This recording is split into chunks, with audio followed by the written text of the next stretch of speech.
This video is sponsored by Squarespace. Hello friends! This week I'm continuing the series where I share ideas for using up my fabric scraps. In the last episodes, we made this cozy pet bed and a reversible ruby vest. And today I'm going to make a cover for my sewing machine, something I've been meaning to do for a long time. Working with scraps has been so fun. It definitely takes more time than cutting into new fabric, but it feels very fulfilling to move toward a more conscious and sustainable way of enjoying this hobby. Making fabric requires so many resources: human effort, water, energy, materials from the earth. So choosing to make the most of what we already have instead of buying something new for every project feels like a creative way to reduce that footprint. I use my sewing machine almost every day, except when I'm working on crochet projects. It's always here on the table, ready to go. I rely on it so much, but maybe I don't take care of it as well as it deserves. Leaving it out makes sewing easier for me, but it also means dust slowly building up. So this project will be more than just using my scraps. It's something that will protect my sewing machine and probably extend its life.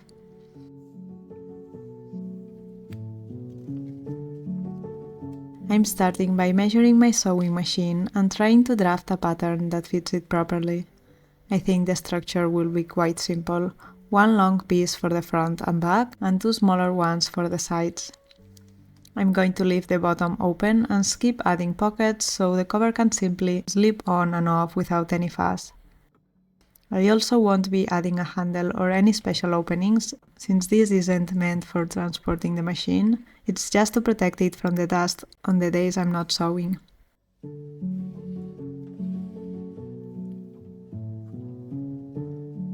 These are the final pieces I'll need. Instead of using a single piece of fabric for each one, I'll be making patchwork panels. A simple square pattern feels right for this project. Something cozy, practical, and very homely.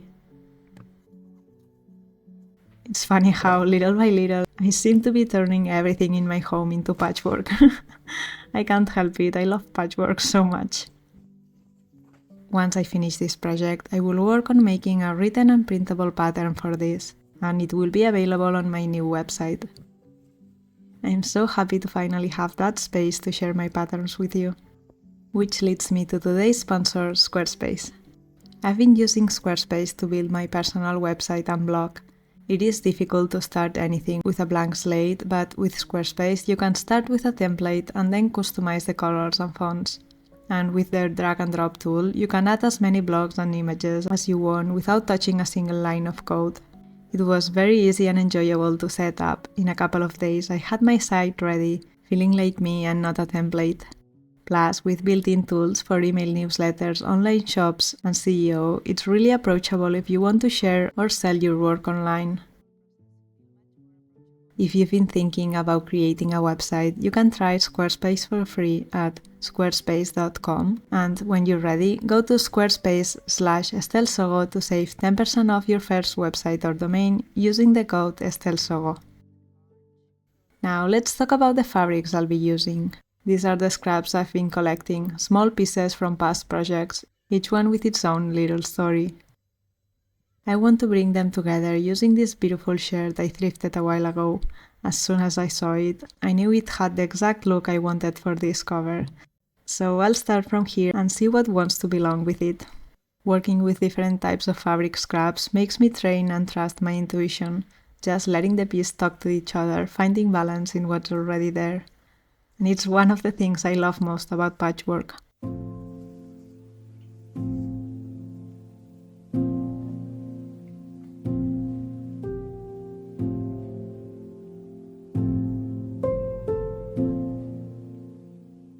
After digging through my scraps and upcycle pile for quite a while, I think I finally found a winning combination, and it's lovely.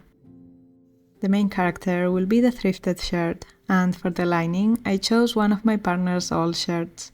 It's very dark, and I know I'd never reach for it as an outer fabric, so it's perfect for the inside.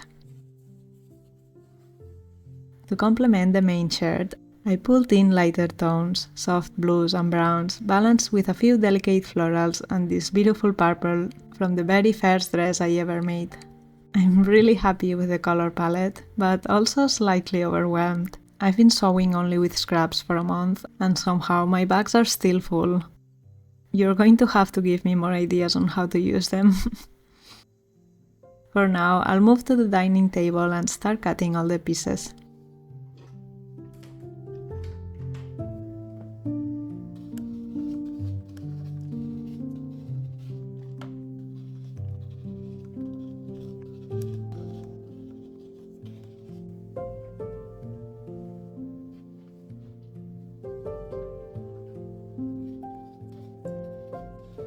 For the lining, there isn't any piece of the shirt long enough, so I will have to make it longer with another part of the shirt.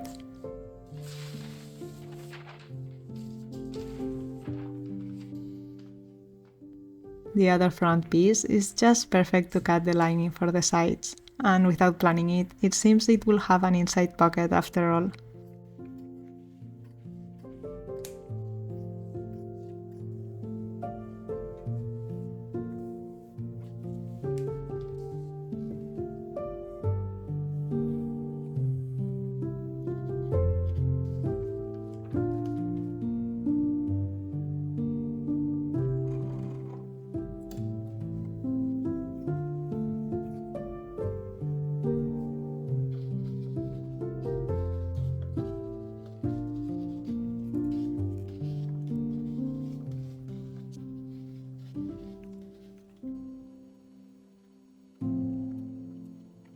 This is my final layout, so I can start sewing. I always make long strips first and then attach the strips together. But first, Momo was asking for some whippings.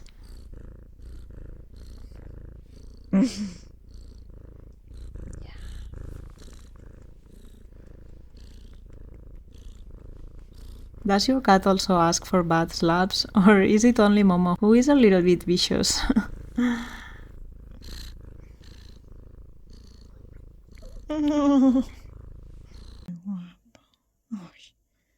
I've gone through this many times, but just in case someone here is new to patchwork, I'm sewing good sides together with 1 centimeter of seam allowance.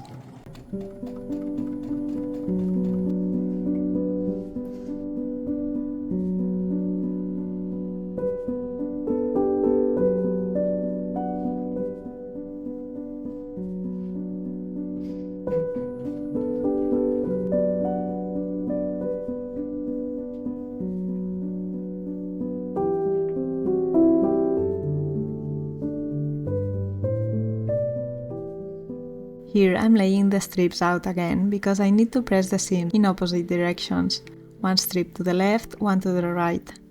That way, when I stitch them together, the seams will nest neatly into each other and create less bulk.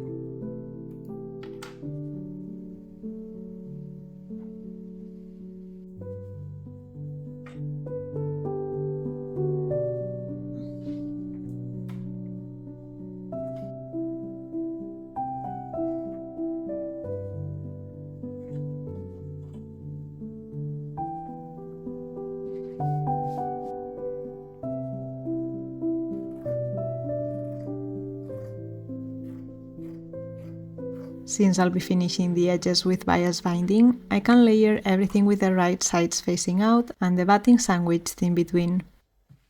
Now I'm adding plenty of pins to hold all the layers in place, and then it will be ready for quilting.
Momo came to remind me that it's getting too late, so I'm going to stop for now and continue with the binding tomorrow morning.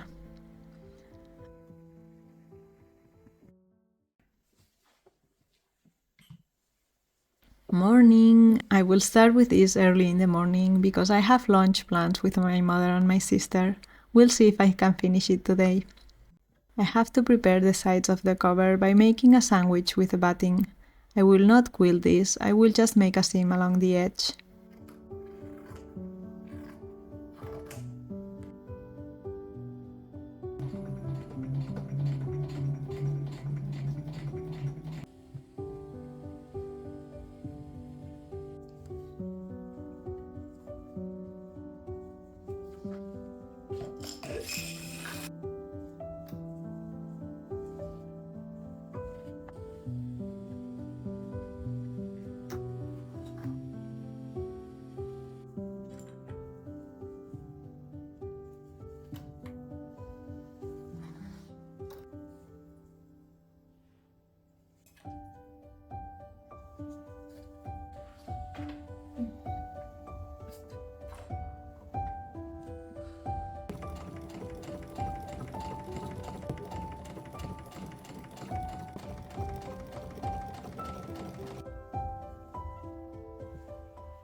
Here it is, it already looks like a sewing machine cover. It will need bias binding for the lining seams and for the bottom of the cover. I have a few patchwork fabrics from my birthday that I've been meaning to use. I've seen a couple creators make their own bias binding from a square of fabric and I want to try it out. We start with a square and mark the center with 2 tiny snips. Then I cut diagonally so I'm left with 2 triangles. With the right sides together, I align it where the snips are and I pin it in place before stitching.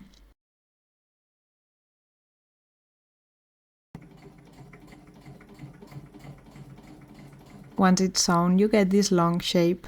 On the back of the fabric, I draw my guidelines, and this is where I made a little mistake. I draw them in the wrong direction at first, so nothing was lining up. The lines should follow the longest edge of the piece, not the shorter one. I'm drawing the lines 3 centimeters apart. Now I'm folding the fabric so the first set of drawn lines stays on the outside, and carefully pinning everything together, making sure the pink lines match up perfectly.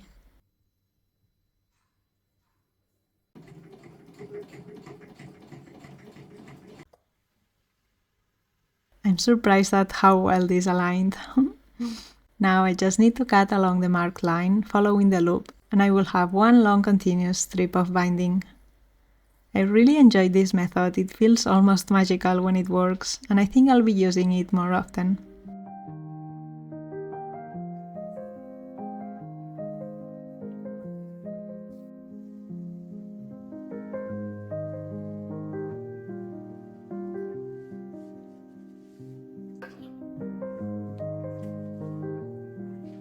I should have started with the lining bias so everything lines in properly, but I didn't think it through and started with the bottom, so I had to make some adjustments by hand. I'm attaching the right side of the binding by machine, and I will finish the other side by hand for a cleaner look. This is all the bias binding left, ready for another project. For the lining, I'm pinning the bias flat instead of folding it like a traditional edge finish. I just prefer how a flat binding looks when it's sitting inside a piece. Everything is pinned and ready to be hand stitched, but I'm heading out now for lunch with my mom and sister, and later we are going to the Picasso Museum, so this will have to wait until tonight. I will finish sewing it when I get back.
Before dressing my machine with its new cover, I wanted to pause and give it a little care.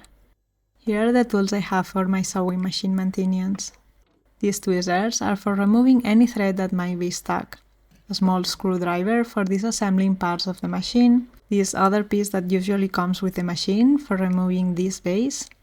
Also a couple of small brushes, you can have one. And finally, oil for lubrication. This one is from my partner's razor, which serves the same purpose. What I'm going to do first is take all the small parts, the foot, the needle, the bobbin, etc.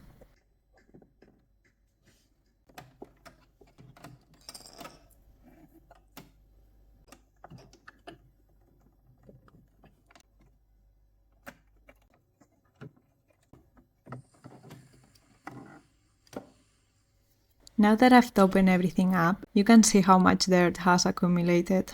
I've been using the machine quite a bit lately, so it's terribly dirty. I should have cleaned it sooner. It's one of those things we often postpone until something stops working, and I'm very guilty of that. Most of the time it's my boyfriend who ends up doing the maintenance for me. But I want to take responsibility this time. I feel like it's part of building a better relationship with my machine, and maybe strengthening our bond a little too. Taking care of our tools is part of the creative process, and it took me less than 5 minutes.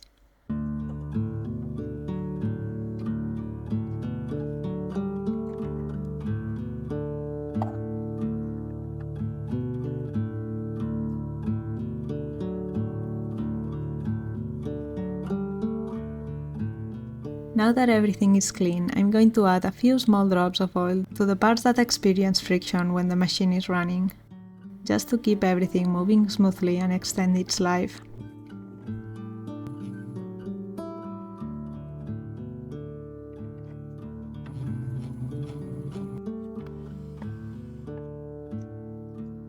Also, to protect the bobbin from dust, I'm leaving this small scrap of fabric under the foot.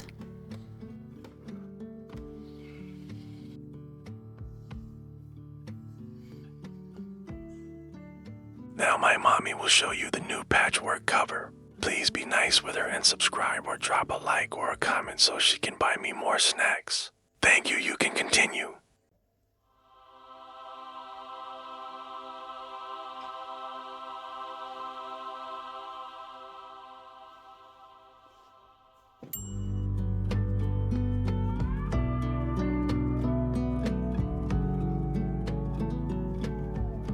This cover turned out so cute, it makes me happy every time I look at it. Plus, it's reversible, so you could make it in 2 different tones if you'd like. I might make a downloadable pattern for this, so make sure to check the description or subscribe to my newsletter if you want updates on the pattern. Thank you for spending this time with me, and I will see you in the next video. Adeu!